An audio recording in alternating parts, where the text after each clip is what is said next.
जैन साथियों, चलिए मैं आज 72वीं बीपीएससी के लिए आपका करेंट अफेयर कोर्स क्लास देखते हैं, जिसमें हम लोग 2025 और 26 के कुछ महत्वपूर्ण करेंट अफेयर प्रश्न को हम रिवाइज करेंगे। और इसका नाम हम दिए हैं कि 360 डिग्री। 360 डिग्री इसलिए नाम दिए हैं क्योंकि आपको 2025 और 26 पूरे को आपको हम रिवाइज कराएंगे। ठीक है, पूरे आपको रिवाइज करवाएंगे 25 और 26।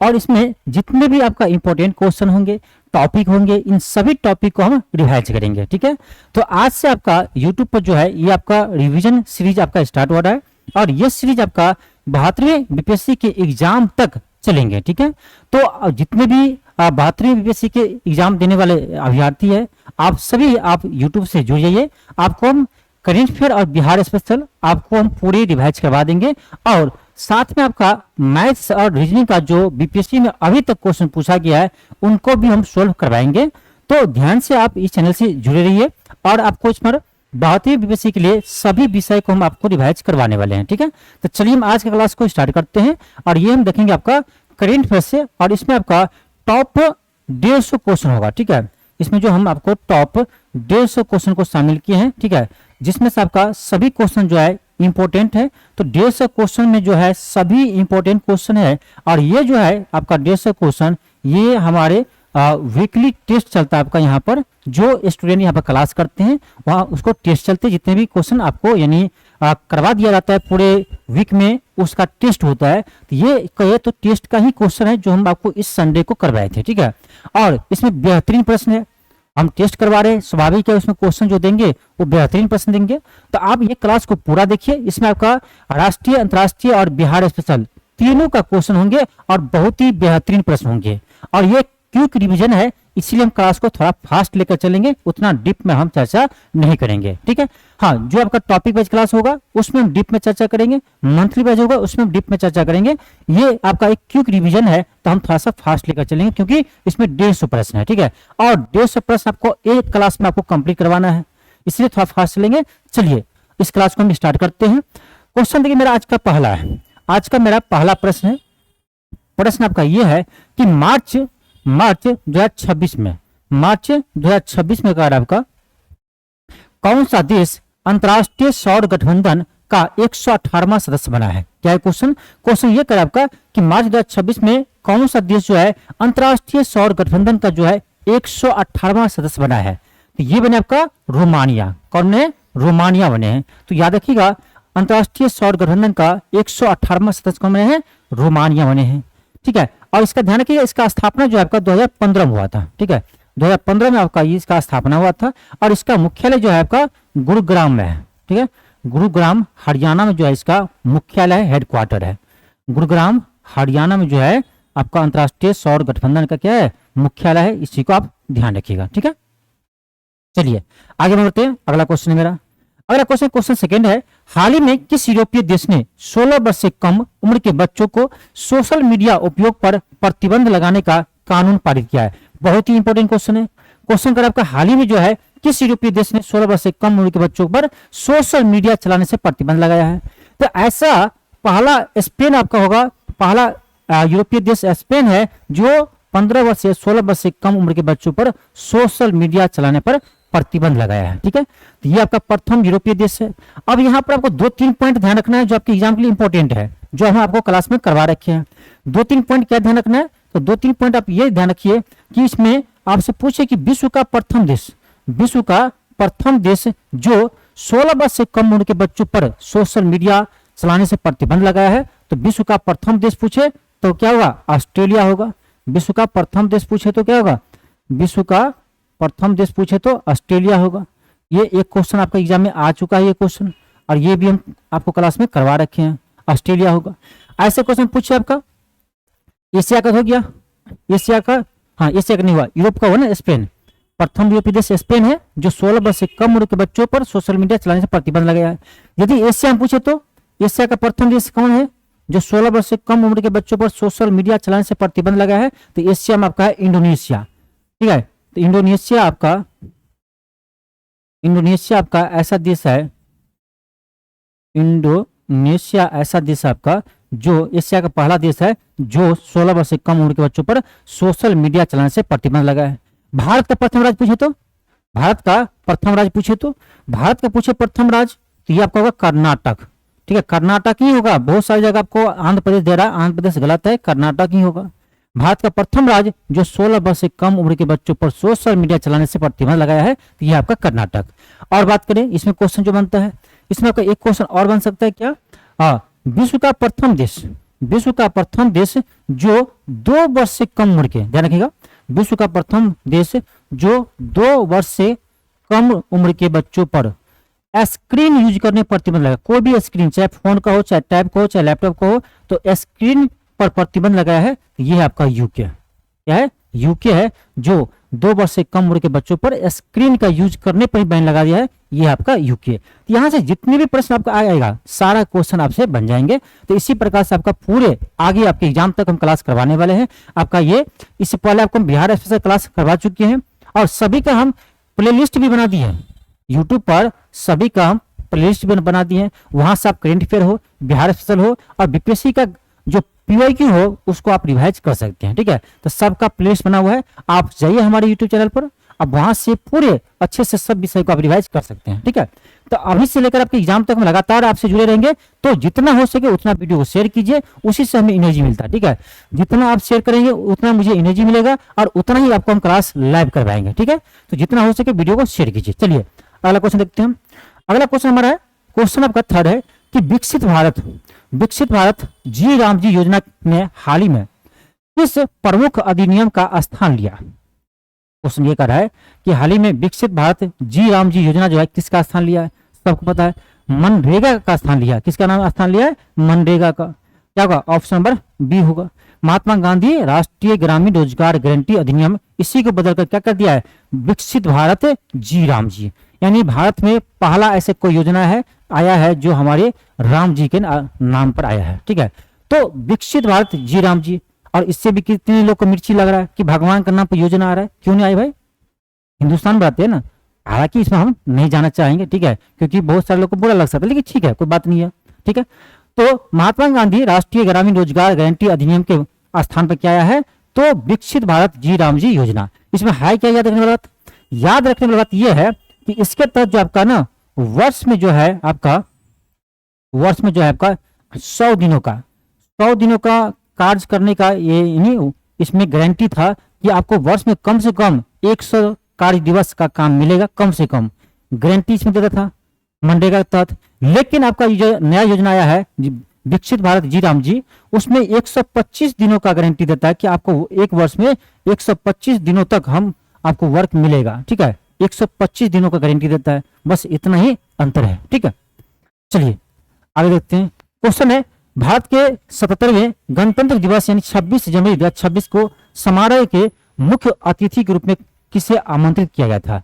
यानी कर आपका 77वें गणतंत्र दिवस के अवसर पर जो है किसे मुख्य अतिथि के रूप में आमंत्रित किए थे। ठीक है, क्या होगा आपका, होगा उर्सुला वान डी लियन और एंटोनियो कोस्टा। ठीक है, ये दोनों जो आपका यूरोपीय संघ से संबंधित है। ठीक है, आपका ऑप्शन नंबर बी होगा।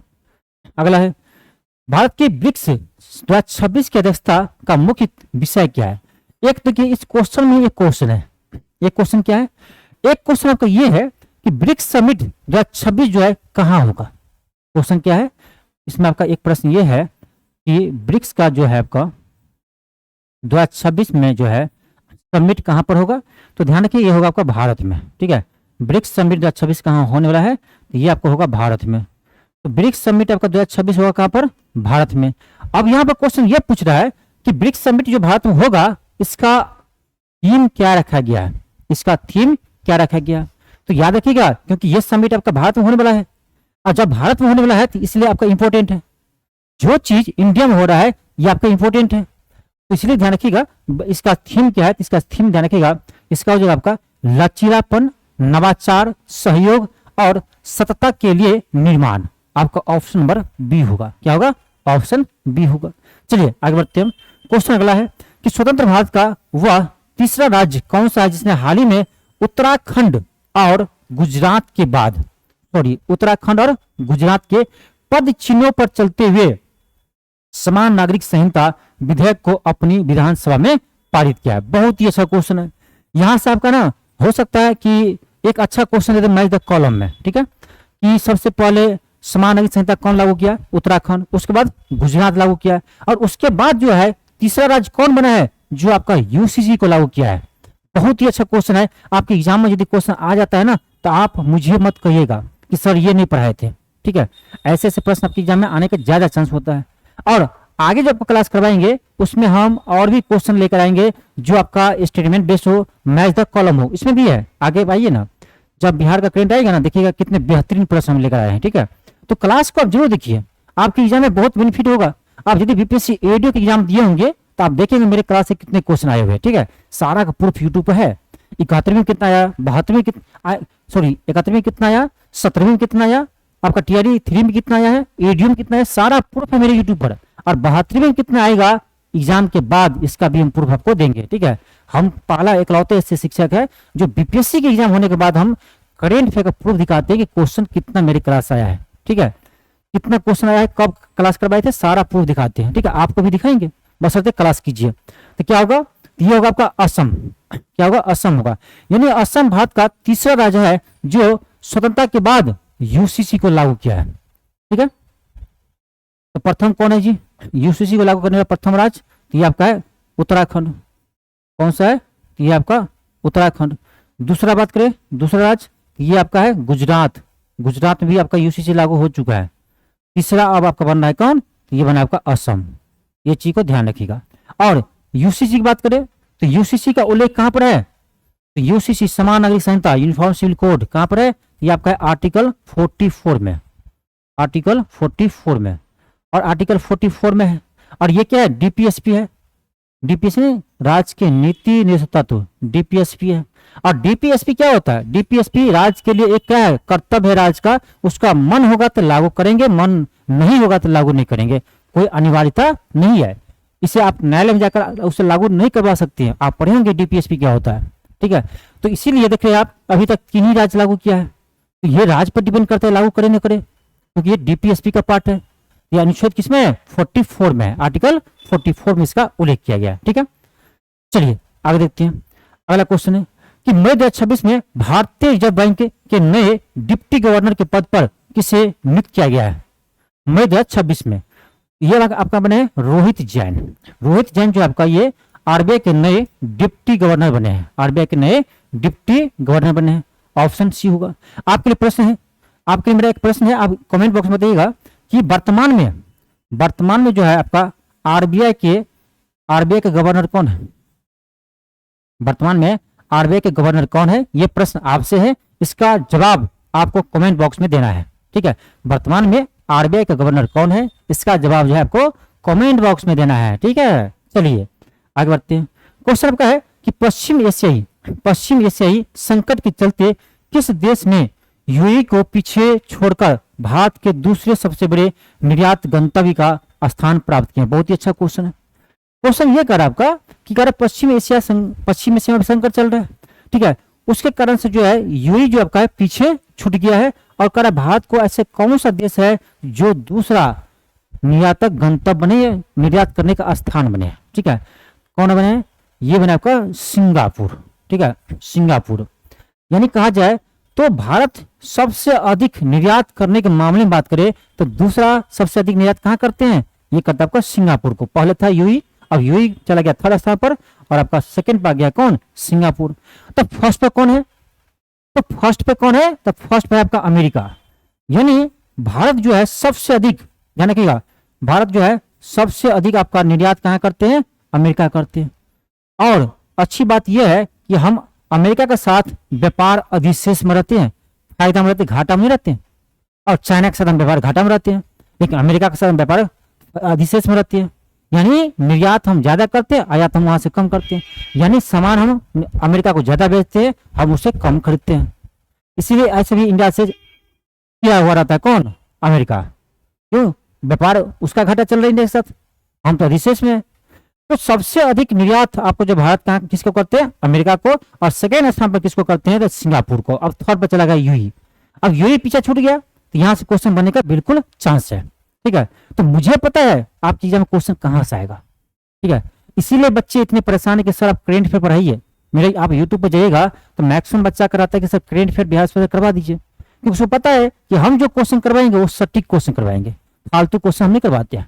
भले हम क्लास नहीं करवाएंगे 5 दिन चलेगा, लेकिन फालतू क्वेश्चन नहीं करवाएंगे, यही मेरा खासियत है, ठीक, यही मेरा खासियत है। तो इसी चीज पर हम आगे भी चलेंगे, आज भी है आगे भी हम यही इसी पर रहेंगे, कंटेंट बेस्ड आपको हम बेटर से बेटर देने का कोशिश करेंगे, ठीक है। इसीलिए आप चैनल से जुड़े रहिए और जितना हो सके वीडियो को शेयर कीजिए, ठीक है। चलिए आगे बढ़ते हैं। क्वेश्चन है कि किस भारतीय पड़ोसी देश ने साल 2030 तक चंद्रमा पर मानव युक्त मिशन भेजने का लक्ष्य रखा है। अब देखिए ये क्वेश्चन इंपॉर्टेंट इसीलिए है, आपको इससे पहले मैं क्वेश्चन करवाए थे कि कौन सा देश है जो चंद्रमा के दक्षिणी ध्रुव से मिट्टी लेकर वापस आया है, ठीक है। तो ये आपका चाइना, और ये क्वेश्चन जब करवाए थे तो इसी तरह से स्टार लगाए थे, और आज भी हम क्वेश्चन पे स्टार लगा रहे हैं। एक खासियत और है मेरा, जिस क्वेश्चन पे स्टार लगा देते हैं ना, मैक्सिमम केस में ये क्वेश्चन आपके एग्जाम आ जाते हैं, ठीक है। मैक्सिमम केस में आपके एग्जाम में ये क्वेश्चन आ जाते हैं। तो क्वेश्चन क्या है, क्वेश्चन करा आपका कि किस पड़ोसी देश ने, क्वेश्चन करा है किस पड़ोसी देश ने साल 2030 तक, कब तक, 2030 तक चंद्रमा पर मानव युक्त यानी मानव सहित आपका मिशन जो भेजने वाला है। तो ये ध्यान रखिए, ये आपका चीन, कौन है, चीन है। ये क्वेश्चन आपके एग्जाम में आ सकते हैं। अगला क्वेश्चन हमारा, क्वेश्चन अगर भारत की पहली स्पेस टेक यूनिकॉर्न्स कंपनी कौन बनी है, ये भी इंपॉर्टेंट है। स्पेस टेक के मामले में कह रहा है पहला भारत का कौन सा कंपनी है जो यूनिकॉर्न्स कंपनी बने हैं, ठीक है। तो ये बना आपका कौन सा, आपको हो जाएगा Skyroot aerospace, Skyroot aerospace, ये भी इंपॉर्टेंट है, कह सकते हैं क्वेश्चन साइंस टेक का है। किसका क्वेश्चन है, ये क्वेश्चन आपका साइंस टेक है, कह सकते हैं, ठीक है। तो ये क्वेश्चन आने का चांस है। आगे बढ़ते हैं हम। अगला क्वेश्चन है, निम्नलिखित में से किस देश ने भारत के साथ मिलकर आधिकारिक तौर पर वर्ष 2027 को संस्कृति और पर्यटन वर्ष के रूप में मनाने की घोषणा की है। इंपॉर्टेंट क्वेश्चन है, इंपॉर्टेंट क्वेश्चन है। कल 2027 को भारत किस देश के साथ संस्कृति और पर्यटन वर्ष मनाने की घोषणा की है, ठीक है। तो अभी सबसे ज्यादा चर्चा में क्या था, मेलाउडी, मोदी जी जो चॉकलेट गिफ्ट किए थे, तो सबसे ज्यादा चर्चा में क्या था, मेलाउडी चॉकलेट। तो उससे ध्यान रखिए आप, क्या होगा, इटली होगा, जॉर्जिया मेलोनी है, इटली होगा, ठीक है। तो भारत और इटली जो है 2027 को संस्कृति और पर्यटन वर्ष के रूप में मनाने की घोषणा की है, ठीक है, याद रहेगा। चलिए आगे बढ़ते हैं। अगला क्वेश्चन है, किस युवा भारतीय बल्लेबाज ने हाल ही में एक ही आईपीएल सीजन में सर्वाधिक छक्के लगाने का किस गेल का रिकॉर्ड 14 साल पुराना रिकॉर्ड तोड़ दिया है, ठीक है। तो ये क्या है, वैभव सूर्यवंशी, वैभव सूर्यवंशी रिकॉर्ड तोड़ दिया किस गेल का, ठीक है। ये चीज ध्यान रखिए। वैभव सूर्यवंशी कहाँ का, बिहार का, तो बिहार के समस्तीपुर जिला का, बिहार के समस्तीपुर जिला का है, ये चीज आपको पता होनी चाहिए। अगला क्वेश्चन है, आप देखिए ये है आपका बिहार स्पेशल से क्वेश्चन, देखिए किस टाइप का क्वेश्चन है, ठीक है। तो ये आप जज मुझे नहीं कर सकते कि हम कैसे क्वेश्चन करवाएंगे आपको, ठीक है। तो जैसे जैसे एग्जाम का पैटर्न बदलता है ना, हम उससे पहले बदल चुके रहते हैं, ठीक है। मतलब कहने का मतलब ये हुआ, आगे के व्यक्ति हम देख रहे हैं बदल रहा है तो उससे पहले हम बदल जाते हैं, ठीक है। यानी किसी के पीछा करने वाला काम नहीं करते, आपको भी नहीं करना चाहिए। यदि कोई व्यक्ति आपको इग्नोर कर रहे हैं ना, तो आप भी उसको उससे पहले इग्नोर कर दीजिए, ठीक है। ऐसे कीजिए कि जिंदगी में फिर दोबारा नजर ना आए। इतना भी कोशिश कर ले कि हमको को क्यों इग्नोर कर रहे हैं, एक बार कोई व्यक्ति इग्नोर कर दिया, ऐसे इग्नोर कीजिए कि जिंदगी में उसको देखेंगे, ठीक है, सब कुछ है, लेकिन उस पर ध्यान नहीं देंगे। तो कोई आपको इग्नोर कर रहा है तो उसके पीछे पीछे मत भागिए, बात को। यदि वो इग्नोर करे तो आप क्यों जाएंगे, यही बात है। तो इग्नोर जो कर रहे हैं तो इसको आप पहले ही इग्नोर कर दीजिए, ठीक है। ऐसे कर दीजिए कि जिंदगी में वापस फिर आप उसको मिल पाना मुश्किल हो जाएंगे, ठीक है। तब एहसास होगा कि हम गलत किए हैं, ठीक है। तो बहुत सारे जिंदगी में होते हैं कभी कभी कि कोई इग्नोर कर रहे हैं, आपको लगता है कि इग्नोर कर रहे हैं, आप फिर उसके पीछे जा रहे हैं, फिर इग्नोर कर रहे हैं, फिर उसके पीछे जा रहे हैं, तो आपसे ज्यादा बेवकूफ वो किसी को नहीं समझते हैं, ठीक है। हाँ, जो ज्यादा किसी को मानते हैं, जो ज्यादा किसी को केयर करते हैं, उसी को वो व्यक्ति ना सबसे बेकार समझते हैं, ठीक है। इस बात को है सच्चाई तो सच्चाई है, लेकिन यदि कोई व्यक्ति इग्नोर कर रहा है तो आपको भी इसको इग्नोर कर देना चाहिए, उतनी दूर उसको छोड़ देना चाहिए कि दोबारा उसको दिखाए आप ना दें, ठीक है।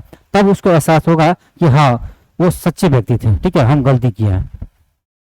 अब देखिए ये क्वेश्चन है कि बिहार के रामसर स्थल के संदर्भ में निम्नलिखित कथनों पर विचार कीजिए, ठीक है। पहला है कि कांवरताल झील बिहार का पहला रामसर स्थल है, बिल्कुल। आपको हम अलग से एक टॉपिक करवाए हैं 2025 और 26 का प्रमुख रामसर स्थल, ठीक है। ये क्लास आपका यूट्यूब पर भी उपलब्ध है, तो आप जरूर इसी चैनल पर जाकर के उस वीडियो को आप देख लीजिएगा।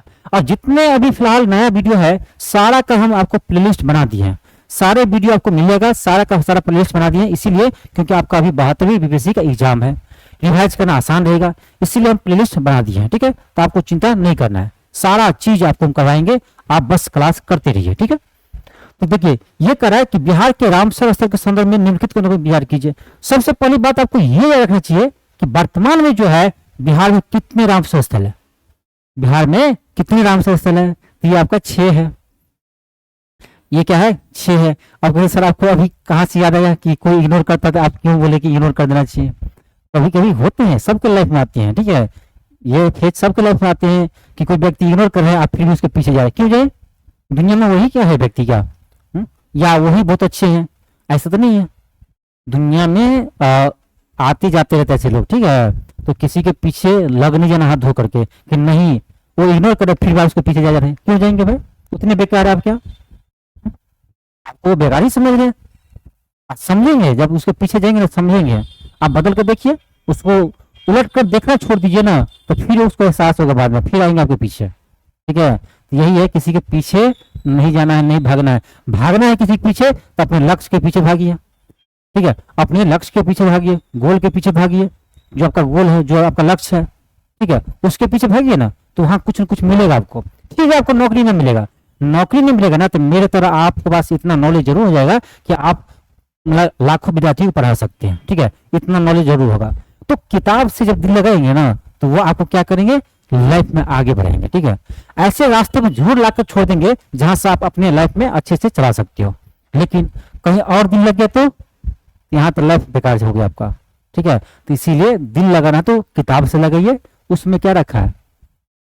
चलिए खरा क्वेश्चन में ध्यान दीजिए। पहला है कांवरताल झील बिहार का पहला रामसर स्थल, बिल्कुल सही है। और बिहार में वर्तमान में 6 रामसर स्थल है, हम क्लास आपको करवा चुके हैं, यूट्यूब पर देख लीजिएगा, ठीक है। वर्तमान में बिहार में 6 रामसर स्थल है, और पूरे देश में बात करें तो यह तीसरा स्थान पर है। पूरे देश में बात करें हम रामसर स्थल के आधार पर तीसरा स्थान पर है बिहार, आपका टोटल 6 है। इसी में करें आपको कथन में विचार करना है। पहला है कांवरताल झील बिहार का पहला रामसर स्थल, बिल्कुल सही है। और इससे जो दर्जा मिला था आपका कब, 2020 में मिला था। और ये कहां पर है, ये आपका बेगूसराय जिला में, बिहार का पहला। ये क्वेश्चन बीपीएससी पूछा भी है, बिहार का पहला रामसर स्थल कौन सा है, ये आपका कांवर झील या कांवरताल झील, जो बेगूसराय में है, बिल्कुल सही है। सेकंड है नागी नकटी पक्षी अभयारण्य जो है आपका जमुई में स्थित है, ये भी सही है।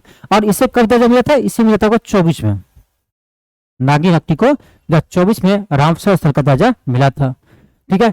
अगर है गोगाबिल झील जो कटिहार में, और गोगाबिल झील जो है आपका ये छठा, सबसे लेटेस्ट यही है, बिहार का छठा रामसर स्थल कौन सा है, यही आपका है गोगाबिल झील जो कटिहार में। यहां से प्रश्न आ सकते हैं। और देखिए यहाँ पर जितने स्टेटमेंट है उतने क्वेश्चन है, लेकिन हम सारे को एक ही में फिट कर दिए हैं, ठीक है। एक ही क्वेश्चन ऐसे ला दिए हैं जो आपको खतरनाक क्वेश्चन बन गया। अब यहाँ से हो सकता है कि 2 पॉइंट निकल कर क्वेश्चन पूछ दे, या हो सकता है आपका 1 पॉइंट निकल कर क्वेश्चन पूछ दे, ठीक है। तो क्लास कीजिए आप, बेहतरीन क्वेश्चन करवाएंगे आपको, एग्जाम में छपेगा, दिखेगा एग्जाम में कि हाँ यहाँ से क्वेश्चन है सीधे। इससे भी बेहतरीन वो करना है तो एक काम करनी है क्या, तो मेरा एक ऐप है आपका LK क्लासेस, ठीक है। हाँ, इसी ऐप आपको डीप में से डीप आपको क्लास हम करवा रखे हैं। जितने भी टॉपिक है, जितने भी हाईलाइट टॉपिक है, सारे को पूरे डीप में क्लास करवाए हैं। जैसे आपका बिहार का रामसर स्थल या भारत का रामसर स्थल पूरे डीप में करवाए। पद्म पुरस्कार है, नोबेल प्राइज है, जितने भी important Artemis 2 mission, Artemis 3 mission, जितने भी हाईलाइट टॉपिक है सारे के डिटेल्स में पढ़ाए हैं। इसी तरह से पूरे सब्जेक्टिव फॉर्म में भी इस तरह से क्वेश्चन करवाए हैं, ठीक है। तो आपको डीप में पढ़ना करेंट अफेयर, आप चाहते हैं पूरा पूरा क्वेश्चन आपका एग्जाम में सही हो, तो एक बार विजिट कीजिए हमारे LK क्लासेस ऐप पर, वहां पर आपको ये क्लास मिल जाएगा। हाँ, यदि आप पटना में रहते हैं, पटना में चाहते हैं ऑफलाइन क्लास करें, तो पटना में ऑफलाइन के लिए आपको मेरा एड्रेस है BNR रोड पटना, ठीक है। BNR रोड पटना आप विजिट कीजिए, यहाँ पर आपको मेरा ये संस्थान मिल जाएगा। यहाँ पर आपको ये ऑफलाइन क्लास चलता है। कहाँ पर है, तो कह सकते हैं त्रिपुलिया के आसपास है, त्रिपुलिया हनुमान मंदिर है यहाँ पर, त्रिपुलिया आपका यानी हॉस्पिटल है उसके आसपास में। और लोकेशन का है तो बगल में जो है BNR टीचर ट्रेनिंग कॉलेज भी है, उसी के बगल में। तो आप ऑफलाइन क्लास कर सकते हैं और ऑनलाइन जो है आपका LK क्लासेस ऐप पर आप क्लास कर सकते हैं, ठीक है। बहुत ही बेहतरीन क्लास चलता है, इससे आपको पता चल ही जाएगा। तो क्या होगा इसका जी, इसका होगा आपका ऑप्शन नंबर सी होगा 1, 2 एंड 3, तीनों कथन आपका सही है। आगे बढ़िए। अब देखिए ये भी क्वेश्चन कितना अच्छा है। क्वेश्चन है कि निम्न कथनों पर विचार कीजिए, निम्न कथनों पर विचार कीजिए, कीजिए विचार। पहला है कि बिहार में कुल 6 रामसर स्थल है। अभी हम क्या बताए हैं कि बिहार में 6 रामसर स्थल है। बिहार में टोटल कितने हैं? 6 रामसर स्थल है। और ये जो है पूरे देश में किस स्थान पर है? तो तीसरा स्थान पर है। ठीक है, पूरे देश में जो है तीसरा स्थान पर आपका है। तो क्या होगा? ये आपका सही है पहला। टोटल कितने हैं? 6 रामसर स्थल, बिल्कुल सही है। आगे है उदयपुर झील पश्चिमी चंपारण जिले में स्थित है। उदयपुर झील बिल्कुल सही है। और उदयपुर झील को ही हाल ही में आपका यानी जो है उदयपुर झील भी आपका रामसर स्थल में शामिल किया गया है। उदयपुर झील कहां पर है? पश्चिमी चंपारण में, बिल्कुल सही है। आगे है गोकुल जलाशय जो बक्सर में है और इसे भी रामसर स्थल में शामिल किया गया है। ये भी सही है। गोकुल जलाशय कहां पर है? बक्सर में।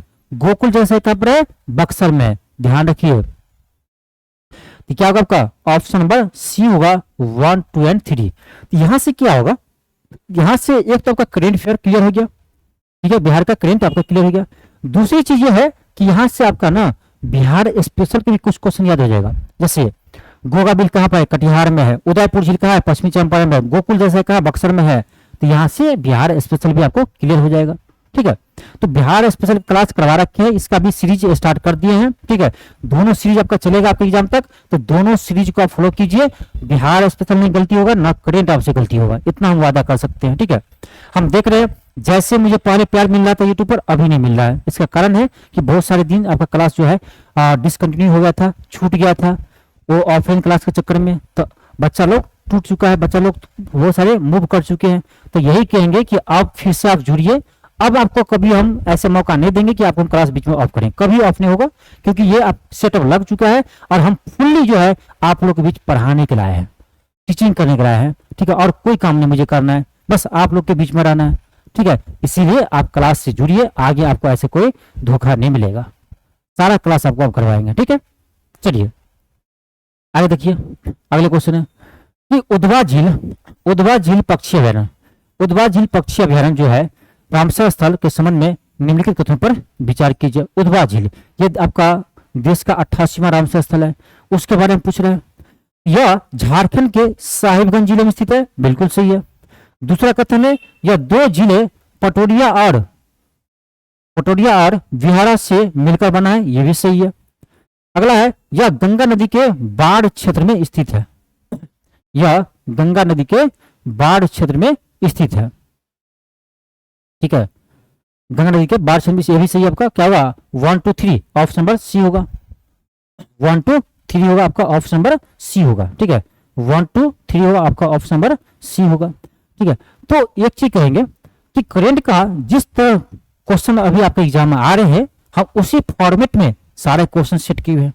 और ये क्वेश्चन मेरे क्लास का टेस्ट है, वीकली टेस्ट होता है, वो टेस्ट है। आप सोचिए किस लेवल का पढ़ाते हैं। ठीक है, ये टेस्ट है, इसमें 150 क्वेश्चन है और सारा क्वेश्चन आपको अभी करवाएंगे। ठीक है, इसलिए हम ज्यादा समय नहीं ले सकते हैं, क्योंकि ये क्यू की डिवीजन है। आगे बढ़िए। अगला क्वेश्चन है कि खिचोपल्ली, देखो खिचोपल्ली आपका जो है नवासिया वाला रामसर साइट जो है, इसमें कौन सा कथन सही है? एक तो क्वेश्चन ही क्वेश्चन है, क्वेश्चन है कि देश का 89वां रामसर स्थल कौन है? तो आपका है खिचोपल्ली है। कहां पर है? अब ये आपका है सिक्किम राज्य में स्थित है, बिल्कुल सही है। इसे 2 फरवरी 2025 को रामसर सूची में शामिल किया था, ये भी सही है। या हिमालयी ऊंचाई आर्द्रभूमि है, ये भी सही है। अब इतना इसके बारे में कैसे पता चलेगा जब तक हम इसके बारे में डीप क्लास नहीं करेंगे। जब तक हम इसके बारे में डीप क्लास नहीं करेंगे, सब्जेक्टिव फॉर्म क्लास नहीं करेंगे, तो आप इतना चीज जानकारी आपको नहीं हो सकता है। और ये क्लास आपका एक ही जगह मिलता है हमारे क्लास पर, कहां पर? तो ये मिलता है आपका LK क्लासेस ऐप पर, LK क्लासेस ऐप पर। और यहाँ पर सभी क्लास कराने के बाद आपको PDF अपलोड कर दिया जाता है। और आपको यहाँ पर जो है हम जून तक आपको क्लास कंप्लीट करवा दिए। ठीक है, और जून तक कंप्लीट आपको करवा चुके हैं। PDF भी आपको यहाँ अपलोड हो चुका है, सारा आपके ऐप पर अपलोड है, वहां से आप इसको डाउनलोड कर सकते हैं। इस बैच को ज्वाइन करने के बाद ही कर सकते हैं आप। ठीक है, तो पूरे डीप में आपको क्लास करना है तो ऐप पर आइए, बहुत ही बेहतरीन क्लास आपको मिलेगा। क्या होगा आपका? ऑप्शन नंबर सी होगा 1, 2 एंड 3। आगे देखते हैं, पहला क्वेश्चन है पटना पक्षी अभयारण्य। आप देखिए ये बेहतरीन क्वेश्चन आपके एग्जाम के लिए, क्यों? क्योंकि पटना पक्षी अभयारण्य ये भी क्वेश्चन आपको हम पहले करवाए थे, और ये क्वेश्चन आपका राजस्थान के किसी एग्जाम में पूछा गया है वहां, लेकिन सिंपल क्वेश्चन पूछा गया था कि पटना पक्षी अभयारण्य जो है ना वो किस राज्य में स्थित है। ठीक है, हाल ही में जिसे रामसर साइट का दर्जा मिला है पटना पक्षी अभयारण्य, वो किस राज्य में स्थित है। वहां पर बिहार ऑप्शन दिया था, और यहाँ जो देगा तो उसमें आपको बिहार का पटना देगा ऑप्शन, और भी आपको जिला दे सकता है, जगह दे सकता है, तो घुमाएगा आपको। ठीक है, अब बाकी इनमें से कोई नहीं दे दे तो मैंने 3 ऑप्शन आपको बिहार का स्थल दे दे, और आपका चौथा इनमें से कोई नहीं दे दे। ठीक है, तो ध्यान रखिएगा पटना पक्षी अभयारण्य नाम से लग रहा है पटना का है, पटना का नहीं है, यूपी के है एटा जिला का। ठीक, कहां पर है?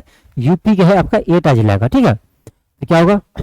अब पढ़िए, पहला है यह उत्तर प्रदेश का सबसे छोटी पक्षी अभयारण्य है, यह भी सही है, और यह यूपी के एटा जिला में स्थित है, यह भी सही है।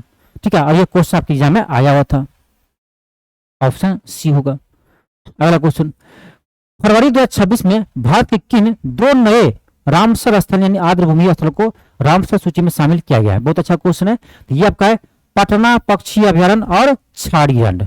पटना पक्षी अभयारण्य और छाड़ी रंड को जो है आपका 2 फरवरी 2026 को जो है आपका रामसर साइट में शामिल किया गया। ठीक है, रामसर साइट में आपको शामिल किया गया। इस चीज का आप याद रखिएगा। थोड़ा पानी पी लेते हैं क्योंकि बोलते बोलते ना गला सूख जाते हैं। ठीक है, टीचिंग करना भी इतना आसान नहीं है जितना आप लोग समझते हैं।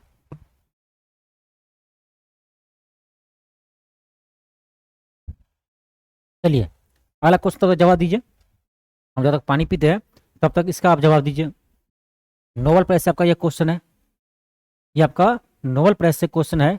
ठीक है, इसका जवाब दीजिए आप। क्या है क्वेश्चन? हाँ, क्वेश्चन क्या देखिए, क्वेश्चन का आपका कि मारिया कोरिना माचाडो किस देश की है जिन्हें वर्ष, यहाँ थोड़ा मिस्टेक है, वर्ष, हाँ सॉरी, किस वर्ष के लिए। क्वेश्चन ये है कि मारिया कोरिना माचाडो किस देश की है और उन्हें किस वर्ष के लिए जो है आपका और किस पुरस्कार से सम्मानित किया गया है। एक ही में 2-3 प्रश्न पूछ दिया है, एक ही में जो है 2-3 प्रश्न आपसे पूछ दिया है। ठीक है, तो क्या होगा, ये आपका वेनेजुएला की है और उसे 2025 में जो है नोबेल की शांति पुरस्कार दिया गया है। यानी एक ही प्रश्न में 3 प्रश्न है, एक ही प्रश्न में 3 प्रश्न है। ये प्रश्न का लैंग्वेज कौन सेट करता है? हम खुद करते हैं। जितने भी क्वेश्चन है सारा क्वेश्चन का लैंग्वेज हम खुद सेट करते हैं। ठीक है, आपको कहीं और नहीं मिलेगा। सारा क्वेश्चन का लैंग्वेज, भाषा सारा हम सेट करते हैं, कैसे ऑप्शन देंगे, इसीलिए इतना अच्छा क्वेश्चन बन पाते हैं। अब एक ही क्वेश्चन 3 क्वेश्चन है। पहली बात कि नोबेल का शांति पुरस्कार 2025 किसे मिला है? तो मारिया कोरिना माचाडो को। वो किस देश की है? तो ये वेनेजुएला की है, वेनेजुएला की विपक्ष की नेता है। ठीक है, जिसे 2025 में जो है नोबेल का शांति पुरस्कार मिला है। इंतजार कौन कर रहे थे? डोनाल्ड ट्रम्प कर रहे थे हमको मिलेगा, लेकिन बाद में तो ले ही लिया इनसे। वो अपने खुशी के लिए दिए हैं, लेकिन मिला तो इन्हीं है। अगला क्वेश्चन आपका है, क्वेश्चन है 2025 का नोबेल शांति पुरस्कार, 2025 का नोबेल शांति पुरस्कार मारियाना कोरिना माचाडो को किस मुख्य कारण से दिया गया? अब इसी से संबंधित क्वेश्चन आपका है। अब क्वेश्चन यहाँ पर यह कह रहा है ना कि मारिया कोरिना माचाडो को नोबेल का शांति पुरस्कार क्यों दिया गया है? अब प्रश्न ऐसे ही आता है, क्यों दिया गया भाई बताइए, क्यों दिया गया? तो आपका होगा ऑप्शन नंबर बी, वेनेजुएला में लोकतंत्र को बढ़ावा देने, तानाशाही से शांतिपूर्ण बदलाव के लिए संघर्ष के लिए। ठीक है, यानी वेनेजुएला में जो है लोकतंत्र को बढ़ावा दिए और जो तानाशाही को है समाप्त किए हैं, उसमें सहयोग किए हैं। इसी कारण से जो है आपका इन्हें शांति का नोबेल प्राइज दिया गया है। चलिए आगे बढ़ते हैं। अगला क्वेश्चन है, लास्लो क्रेंच हैडको को साहित्य का नोबेल पुरस्कार किस वर्ष के लिए दिया गया है? वर्ष तो अब कोई बात नहीं है, वर्ष 2025 में दिया है, सबको पता होगा। लेकिन यहाँ पर इंपॉर्टेंट ये है कि साहित्य का नोबेल पुरस्कार किससे मिला 25 में? क्वेश्चन जो है आपका ये इंपॉर्टेंट है, क्वेश्चन जो आपका है ये आपका इंपॉर्टेंट है। क्वेश्चन कर रहा है कि लास्लो क्रेंच हैडको को साहित्य का नोबेल पुरस्कार किस वर्ष के लिए दिया गया है? इससे ज्यादा इंपॉर्टेंट ये है कि 2025 के लिए जो है साहित्य का नोबेल प्राइज किससे दिया है? तो लास्लो क्रेंच हैडको को। ठीक है, चलिए आगे देखते हैं। अब ये क्वेश्चन देखिए, जितने भी हम क्वेश्चन लिए हैं ना आपका, जितने भी क्वेश्चन, क्रीम है, क्रीम, इसको बोलते हैं क्रीम। जैसे दूध में से नहीं क्रीम निकालते हैं, इस तरह से हम क्रीम निकाल कर आपको दे रहे हैं सीधे। बस उसको आप क्या कीजिए, उसको कंज्यूम कर लीजिए, ठीक है, उसको आप याद रख लीजिए, सारा क्वेश्चन आपके एग्जाम में मिलेगा, ठीक है। तो फालतू क्वेश्चन हम नहीं करवाते हैं, ठीक है, फालतू क्वेश्चन नहीं करवाते, जो करवाते हैं वो सटीक करवाते हैं, एग्जाम में आपको देखने को मिलता है। क्वेश्चन क्या है, क्वेश्चन क्या है कि वर्ष 2025 के भौतिक नोबेल पुरस्कार विजेताओं। अब देखिए, एक तो प्रश्न में ही प्रश्न है, एक आपका इस प्रश्न में ही प्रश्न है। प्रश्न क्या है, तो क्वेश्चन है कि वर्ष 2025 के भौतिक नोबेल पुरस्कार विजेताओं जॉन क्लार्क, मिशेल डिवोरेट और जॉन मार्टिनिस को किस खोज के लिए जो है यह प्रतिष्ठित पुरस्कार दिया गया है। पहली बात कि 2025 में भौतिक का नोबेल पुरस्कार किसे दिया गया है, देखिए क्वेश्चन में नाम दिया हुआ है, जॉन क्लार्क, मिशेल डिवोरेट और जॉन मार्टिनिस को दिया गया है। अब किसके लिए दिया गया, किस कार्य के लिए दिया गया भाई, बताइए किस कार्य के लिए पुरस्कार दिया गया है। तो ध्यान रखिएगा, यह आपका होगा ऑप्शन बी, विद्युत परिपथ में मैक्रोस्कोपिक क्वांटम मैकेनिकल टर्निंग और ऊर्जा क्वांटाइजेशन की खोज के लिए, ठीक है। बस क्वांटम ध्यान रखिए, जहां पर आपको क्वांटम मिल जाए उस प्रकार का आपका ऑप्शन लगा देना है। क्या होगा, ऑप्शन नंबर बी होगा। अगला क्वेश्चन है, क्वेश्चन है आपका कि वर्ष 2025 में भौतिक के नोबेल पुरस्कार विजेता, तीन विजेता जॉन क्लार्क, मिशेल डिवरेट और जॉन मार्टिनिस किस देश से संबंधित है। अब जब हम नोबेल पुरस्कार करवाए ना आपको टॉपिक वाइज, उस समय आपको हम लास्ट में ऐसे क्वेश्चन करवाते हैं, ठीक है। तो जब हम सब्जेक्टिव वाइज पढ़ते हैं, टॉपिक वाइज पढ़ते हैं, तो आपको सारा चीज क्लास में याद हो जाते हैं। इसके बाद क्वेश्चन बनाना आपको आसान होता है, ठीक है, इसके बाद आपका क्वेश्चन बनाना आसान हो जाता है। तो क्या होगा इसका, इसका होगा आपका, यह है अमेरिका का, और ये क्वेश्चन आपके एग्जाम में पूछा है किसी न किसी एग्जाम में। आगे बढ़ते हैं। अब देखिए क्वेश्चन यहाँ पर देखिए कितना अच्छा क्वेश्चन है। क्वेश्चन का आपका, रसायन विज्ञान में 2025 के नोबेल पुरस्कार के संबंध में निम्नलिखित कथन विचार कीजिए। यानी कहने का मतलब ये हुआ कि रसायन के क्षेत्र में जो आपका 2025 में नोबेल पुरस्कार दिया गया है, उसके बारे में आपसे पूछा जा रहा है, कौन सा कथन क्या है, ठीक है, विचार कीजिए। चलिए विचार करते हैं। क्वेश्चन का है, यह पुरस्कार Susumu Kitagawa, Richard Robson, Omar Yaghi को संयुक्त रूप से दिया गया। बिल्कुल सही है, ठीक है। नाम आप ध्यान रखिए, नाम आप ध्यान रखिए, क्या है देखिए, पहला कि यह पुरस्कार Susumu Kitagawa, Richard Robson, Omar Yaghi को संयुक्त रूप से दिया गया। तो पहला पॉइंट आपको ध्यान क्या रखना है, पहला पॉइंट ध्यान आपको यह रखना है कि 2025 में रसायन के क्षेत्र में नोबेल प्राइज किसे दिया गया है, ठीक है। तो क्या होगा, Susumu Kitagawa, Richard Robson, Omar Yaghi को दिया गया, पहला सही है। यह सम्मान मेटल ऑर्गेनिक फ्रेमवर्क को विकसित करने के लिए दिया गया है। अब यह भी ध्यान रखिए कि रसायन के क्षेत्र में जो इन्हें 2025 में जो है नोबेल प्राइज क्यों दिया गया है, ठीक है, नोबेल प्राइज क्यों दिया गया है। तो ध्यान रखिएगा, ये आपको मेटल ऑर्गेनिक फ्रेमवर्क के विकसित करने के लिए, ठीक है, इसके खोज करने के लिए इसे यह सम्मान दिया गया है। तो सेकेंड भी हमारा सही है। कौन सा कथन सही है, ये थोड़ा सा ऊपर दिए गए कथनों पर कौन सा कथन सही है। तो कौन सा कथन सही है भाई, आपका दोनों कथन सही है, 1 भी सही है और 2 भी सही है। 1 सही है आपका, 2 भी सही है, ठीक है। चलिए आगे देखते हैं, मेरा अगला प्रश्न है। अब यहाँ देखो मेडिसिन के क्षेत्र में, अब देखिए क्वेश्चन कितना बेहतरीन है। यदि हम इतने डीप में आपको क्लास करवाए है, तो क्या एक भी क्वेश्चन छूटेगा, एक भी क्वेश्चन नहीं छूटेगा।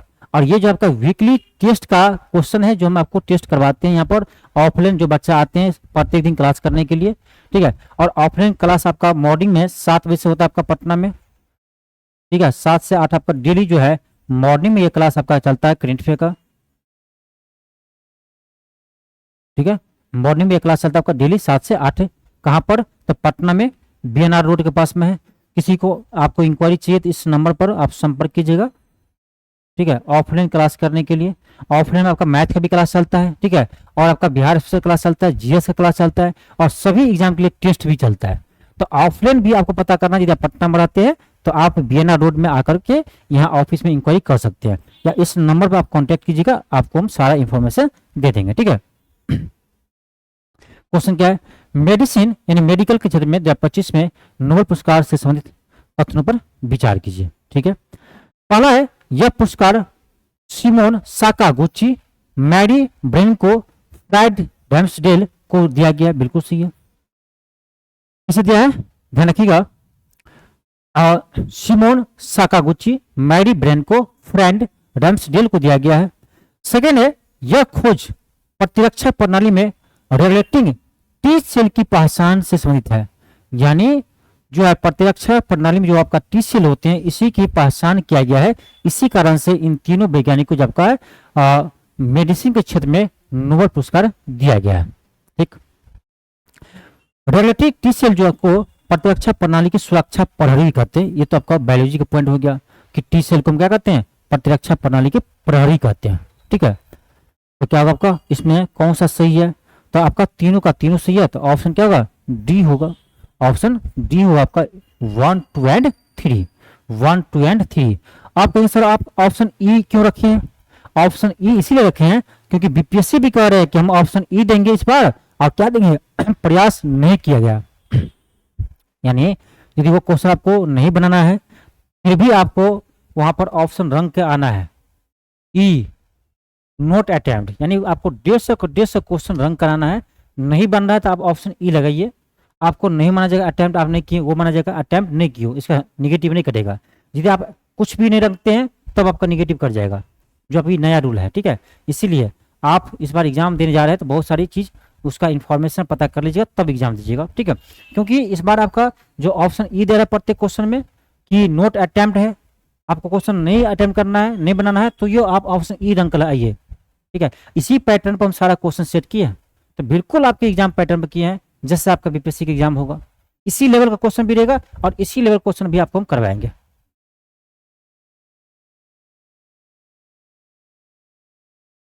ठीक है, चलिए आगे बढ़ते हैं। आपका अगला क्वेश्चन है कि नवाचार संचालित आर्थिक वृद्धि के सिद्धांत पर उनके अद्भुत कार्य के लिए जो है 2025 का नोबेल पुरस्कार संयुक्त रूप से किसे दिया गया। ठीक है, देखिए ये आपका हो गया अर्थशास्त्र के क्षेत्र में। ठीक है,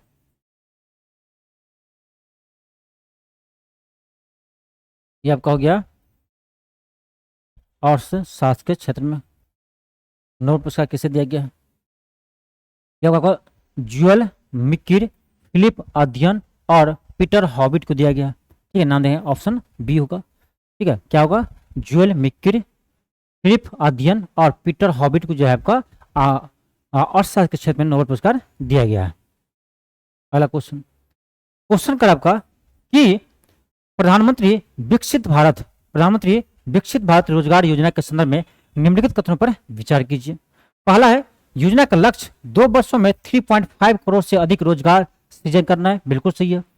अगला है, यह योजना 1 अगस्त 2025 से 31 जुलाई 2027 तक लागू रहेगी, यह भी सही है। नियोक्ताओं को प्रति नए कर्मचारी 15,000 रुपये प्रति माह तक का प्रोत्साहन दिया जाएगा, और यही कथन आपका गलत है। क्या है आपका, यही कथन आपका गलत है, 15,000 नहीं दिया जाएगा, यही कथन आपका क्या है, गलत है। तो ऑप्शन ये गलत हो गया, 1 और 2 होगा। 1 और 2 किसमें आपका ऑप्शन नंबर ए में है, 1 और 2 होगा, ऑप्शन नंबर ए में है। अगला क्वेश्चन है, अब देखिए ये क्वेश्चन देखिए कितना अच्छा है। क्वेश्चन का आप थोड़ा सा लेवल देखिए। ठीक है, क्वेश्चन का लेवल देखिए, यूट्यूब पर बहुत सारे शिक्षक है। ठीक है, लेकिन जो क्वेश्चन हम करवाते हैं आपको, अब ये नहीं कहते हम ही बेस्ट है। ठीक है, ये हम नहीं कहते कि हम सबसे बेस्ट है, लेकिन ये जरूर कहते हैं कि हम जो करवाएंगे वो बेस्ट है। अब ये नहीं कहते कि हम सबसे बेस्ट है, लेकिन ये हम जरूर कहेंगे कि जो हम करवा रहे हैं ना वो बेस्ट है। ठीक है, वो बेस्ट है आपके एग्जाम के लिए। अब क्वेश्चन देखिए, फॉर्मेटिंग देखिए मेरा, इसमें आपको 4 कथन दिया कर, कौन सा कथन सही है, और 4 का 4 कथन अलग अलग बात कर रहा है, किसी एक टॉपिक की बात नहीं कर रहा है। पढ़िए, पहला टॉपिक क्या है, पहला, कर्नाटक मासिक धर्म अवकाश को मंजूरी देने वाला पहला भारत का पहला राज्य बना है, एक क्वेश्चन हो गया, बिल्कुल सही है। बनेरघट्टा बायोलॉजिकल पार्क जो है भारत का पहला पूर्णतः सौर ऊर्जा संचालित चिड़ियाघर बन गया, यह भी सही है। अगला है, कर्नाटक देवदासी प्रथा को पूरी तरह से समाप्त करने वाला भारत का पहला राज्य बना, यह भी सही है। और इंदौर जो है भारत का पहला भिखारी मुक्त शहर घोषित हुआ, यह भी सही है। अब बताइए कितने अच्छी तरह से क्वेश्चन हम सेट किए हैं। ये सभी क्वेश्चन आपका पेड क्लास का है, जो आपका एलके क्लास पर क्लास चलता है, इसीलिए आपको ये क्लास है ना यूट्यूब पर आपको एक क्वेश्चन देखने को नहीं मिला होगा। ठीक है, तो जो क्लास हम आपको एलके क्लासेस ऐप पर करवाते हैं करेंट अफेयर का, उसी क्लास का ये सब क्वेश्चन है। ठीक है, क्योंकि यही क्लास आपका ऑफलाइन भी होता है और इसी का ये टेस्ट पेपर है आपका, जो वीकली टेस्ट होता है। अब यदि इस टाइप के क्वेश्चन से आप यदि प्रैक्टिस करते हैं, टेस्ट लगाते हैं, तो आप समझ सकते हैं कि एग्जाम में यदि कितना भी क्वेश्चन टफ आएगा तो आप आसानी से बना लेंगे। ठीक है, आसानी से आप बना सकते हैं। लेकिन आजकल क्या है कि जो टीचर शायरी मारता है, जो टीचर हमेशा एक दूसरे को ताना मारता है, एक दूसरे से लड़ाई करता है, उसको लोग देखता है। अब जो सिर्फ पढ़ाने आते हैं, समय पर आते हैं, पढ़ाकर चले जाते हैं, ऐसे शिक्षक का आजकल स्टूडेंट वैल्यू नहीं करता। ठीक है, क्यों? उसको तो शायरी मारने में लाना चाहिए। बकवास करने वाला टीचर पसंद होता है, दूसरा को बुराई करे, एक दूसरे लड़े। ठीक है, तो हम लोग क्या करते हैं, घर में बैठ कर अच्छे से मेहनत करते हैं, तो उसको पसंद नहीं आएगा। अब देखिए ना, जो अच्छा कंटेंट देते उसका व्यू देखिए, जो फालतू को बकवास करते उसका व्यू देखिए। तो लोग बकवास सुनना ज्यादा पसंद करता है। सच्चाई यही है। किसी के बारे में सच्चाई बता दीजिए तो उसको लग जाता है कि हमको ऐसे बोल रहे हैं, भाई है तो है। इसीलिए सच्चाई कड़वी होती है, यही बात सच्चाई है। कौन सा कथन सही है? तो क्या होगा? उपरोक्त सभी सही है। इसीलिए कहेंगे कि कंटेंट को पहचानना सीखिए। यदि आपको सिलेक्शन लेना है और कम समय लेना है तो सबसे पहले आपको कंटेंट को समझना पड़ेगा और एक अच्छे शिक्षक को समझना पड़ेगा कि कौन शिक्षक जो है जो आपका अच्छे कंटेंट प्रोवाइड करवाते हैं। ये नहीं कि कौन सा शिक्षक है जो सबसे ज्यादा अच्छा शायरी मारते हैं। यदि आपको इस एज में कोई किसी को मोटिवेट करने की जरूरत पड़ता है आपको, तो लानत है, नहीं पढ़ना चाहिए। आपकी लाइफ है, आपको सोचना चाहिए क्या करना चाहिए। नौकरी नहीं हो तो क्या होगा, माता पिता क्या होगा, वो तो खुद सोचेंगे कि किसी का शायरी मार देने से मोटिवेट हो जाएंगे, चार को पिकारी मार देने से। ये शिक्षा का गुण है। हाँ, आप अलग काम कीजिए, क्लास से बाहर कीजिए। आपको रील्स बनाने बनेंगे, बनाते बहुत सारे लोग, लेकिन क्लास में रील्स बनाएंगे पढ़ाने टाइम में। तो लेकिन ऐसे शिक्षक को ही लोग पसंद करते हैं, करोड़ों में व्यू जाते हैं ऐसे शिक्षक को। चलिए, बकवास हमने करेंगे ज्यादा। अगला क्वेश्चन आपका है कि पद्म पुरस्कार 2026 के संदर्भ में निम्नलिखित कथनों पर विचार कीजिए विचार। देखिए कितना शानदार क्वेश्चन है। कर आपका वर्ष 2026 में कुल 131 पद्म पुरस्कार की घोषणा की गई है, बिल्कुल सही है। अगला कर आपका कि इस वर्ष कुल 15 व्यक्ति को पद्म विभूषण, क्या 15 पद्म विभूषण जो है इस पर 15 लोग को दिया गया है? नहीं दिया गया है। 15 नहीं हो, क्या होगा? 5 होगा। क्लास किए आप? नहीं किए। जब क्लास नहीं करेंगे डीप में तो ऐसे क्वेश्चन आपसे गलती होगा, लेकिन गलत है। पुरस्कार पाने वाली में 19 महिला शामिल है, बिल्कुल सही है। तो 1 एंड 3 होगा, क्या होगा आपका? 1 एंड 3 आपका इसमें देखिए तो ऑप्शन सी होगा। 1 एंड 3 होगा, ऑप्शन सी होगा। बेहतरीन क्लास, आपका क्वेश्चन बेहतरीन क्वेश्चन है। और ये सभी क्वेश्चन आपका हमारे पेड क्लास का है, एलपी क्लासेस ऐप का क्वेश्चन है सारा। ठीक है, चलिए आगे देखते हैं। अगला क्वेश्चन है पद्म पुरस्कार 2026 के संदर्भ में कराए कौन सा कथन गलत है?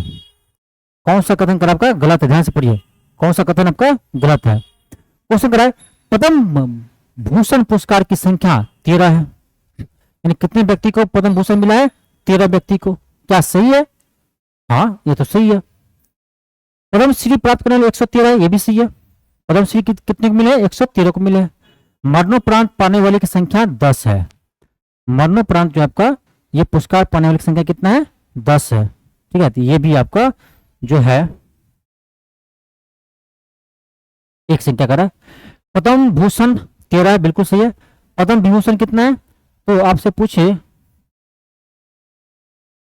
पद्म विभूषण, तो अभी आपको बताइए पद्म विभूषण कितना है? 5 व्यक्ति को दिया गया है।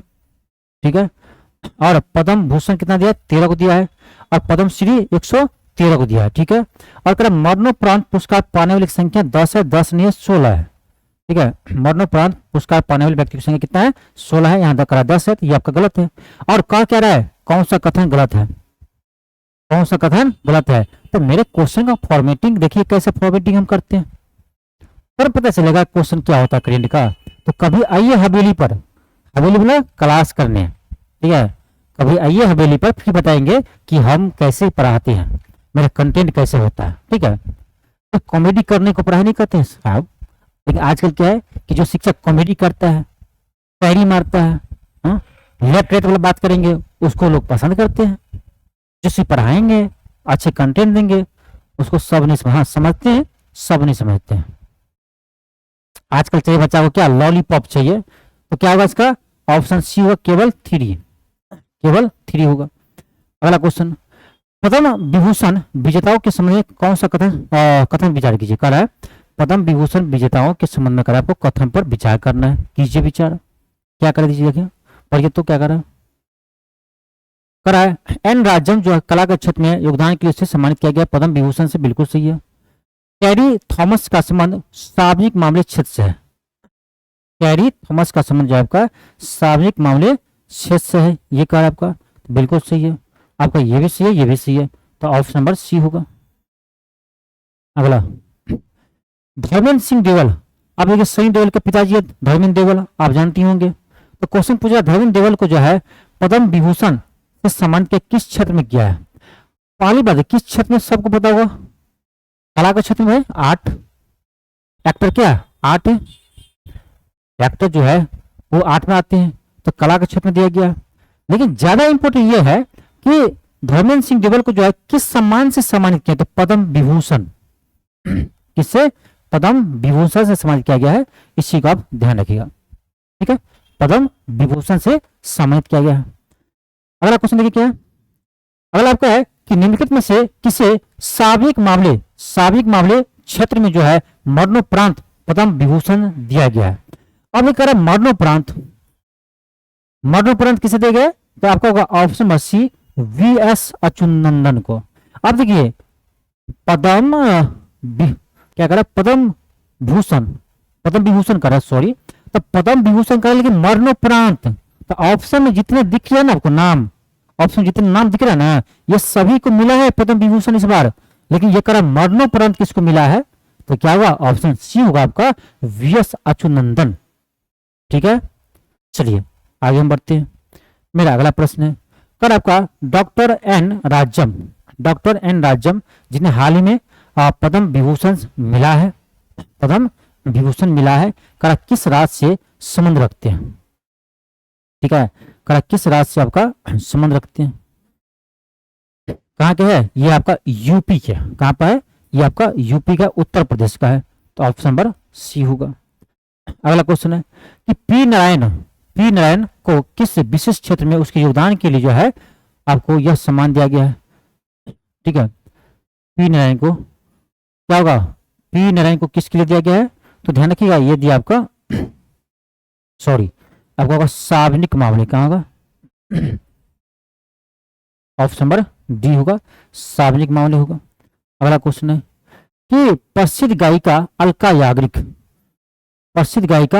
याग्निक, ये ज्यादा इंपॉर्टेंट है, ठीक है, कि अलका याग्निक को किस क्षेत्र में पद्म भूषण या छवि दिया है, तो भाई किस क्षेत्र में दिया सब कह सकते हैं, कला का क्षेत्र में देंगे अलका याग्निक को, कला का क्षेत्र में, लेकिन ज्यादा इंपॉर्टेंट ये है कि अलका याग्निक जी को जो है किस सम्मान से सम्मानित किया है, ये इंपॉर्टेंट है आपका याद रखने के लिए, ठीक है। तो क्या होगा आपका, ये होगा आपका पद्म भूषण, किससे सम्मानित किया है, पद्म भूषण।